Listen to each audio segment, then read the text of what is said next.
Hello viewers, আসসালামু আলাইকুম। আজকে আমরা আলোচনা করব চিত্রসহ পানি চক্র ব্যাখ্যা করো। এটাই আজকে আমাদের কোশ্চেন। তো পৃথিবীতে পানি তার এক উৎস থেকে অন্য উৎসে চক্রাকারে ঘোরে। সূর্য তাপ ভূপৃষ্ঠের উপরে পড়ে তখন কি হয়? পুকুর, খাল, বিল, নদী ও সমুদ্রের পানিকে জলীয় বাষ্পে পরিণত করে। জলীয় বাষ্প বায়ুমণ্ডলের উপরের দিকে ঠান্ডা হয়ে ক্ষুদ্র পানিকণায় পরিণত হয়।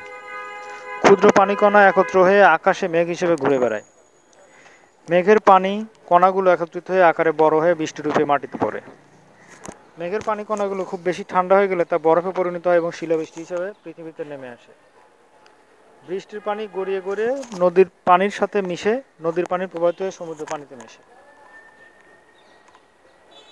সো এখানে আমরা একটা ছবি দেখতে পাচ্ছি যে নদীর পানি কি হয়, শুকিয়ে যায়, শুকিয়ে আবার সেটা বাষ্প হয়ে উপরে যায় এবং মেঘ হয়ে আবার নদীতে পড়ে। সো নিচে কি আছে, এভাবে সমুদ্রের পানি থেকে জলীয় বাষ্প, জলীয় বাষ্প থেকে মেঘ, মেঘ থেকে বৃষ্টি, বৃষ্টি থেকে আবার পানি হিসেবে আবার ভূপৃষ্ঠে চলে আসে। বৃষ্টির পানি আবার গড়িয়ে নদীতে, আবার সর্বশেষে সমুদ্রে ফিরে আসে। এভাবে পানি চক্রাকারে ঘুরে আসাকে পানি চক্র বলে। তো বন্ধুরা, এই ছিল আমাদের আজকের ভিডিও। আশা করি ভালো লেগেছে। আর সবাইকে রিকোয়েস্ট করবো, যারা আমার চ্যানেলকে এখনও সাবস্ক্রাইব করো নাই, প্লিজ সাবস্ক্রাইব মাই চ্যানেল। আল্লাহ হাফেজ, আসসালামু আলাইকুম।